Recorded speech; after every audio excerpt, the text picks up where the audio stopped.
નમસ્કાર મિત્રો, હું છું એડવોકેટ હિમાંશુ મકવાણા. મિત્રો, તમે અમારી ચેનલની અંદર નવા હો તો ચેનલ સબસ્ક્રાઇબ કરશો, જેથી કરીને કાયદાને લગતા આવનાર વિડીયો આપ સુધી પહોંચી રહે. હવે મિત્રો, મને એક વ્યક્તિનો ફોન આવેલો અને એને કહેલું કે સર, મેં લવ મેરેજ એટલે કે કોર્ટ મેરેજ કરવા માંગુ છું, પરંતુ મને એ બીક છે કે હું કોર્ટ મેરેજ કર્યા પછી મારી પત્નીને મારા ઘરે લઈ જઉં તો મારા સાસરીવાળા કે જે લોકો માથા ભારે છે ને મને કે મારી પત્નીને કોઈ નુકસાન પહોંચાડે તેવી ભીતિ મને છે, તો મારે શું કરવું જોઈએ? તો મિત્રો, જણાવી દઉં તમને, એ વ્યક્તિને તો મેં ફોન પર સલાહ આપેલી છે, પણ બીજા ઘણા લોકોના આવા પ્રશ્નો હોય છે જેમને હું પણ આજે પણ જણાવી દઉં છું કે બંધારણના આર્ટિકલ 21 પ્રમાણે વ્યક્તિને જીવન જીવવાનો અધિકાર છે, એટલે કે સ્વાતંત્ર્ય જીવન જીવવાનો અધિકાર છે, અને તે પોતાની મરજીથી પોતાનું જીવન જીવી શકે છે અને પોતાની રીતે જે એને કરવું હોય તે કરી શકે છે. તો મિત્રો, બંધારણના આર્ટિકલ 21 પ્રમાણે જીવન જીવવાની દરેકને છૂટછાટ આપવામાં આવેલી છે. હવે કોઈ વ્યક્તિ આવી રીતે કોર્ટ મેરેજ કે લવ મેરેજ કરે છે અને તેને આવી ભીતિ હોય છે કે મારા સાસરીવાળા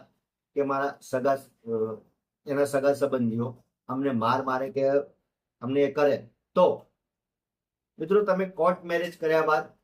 તમારા જે લાગુ પડતા પોલીસ સ્ટેશન હોય એની અંદર તમે છોકરી દ્વારા એટલે કે તમારી પત્ની દ્વારા કે તમે જેની સાથે કોર્ટ મેરેજ કરે છે એના દ્વારા પોલીસ સ્ટેશનની અંદર અરજી અપાવી શકો છો. અને જે લોકોને તમને બીક છે કે આ લોકો અમને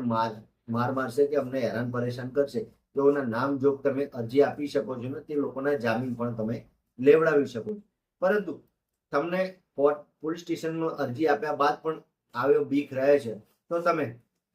કોર્ટની અંદર જઈ તમારા જે મેરેજ સર્ટિફિકેટ છે, તમે જે લગ્ન નોંધણી કરાવેલી છે, તેના આધારે તમે કોર્ટની અંદર જઈ પોલીસ પ્રોટેક્શન માંગી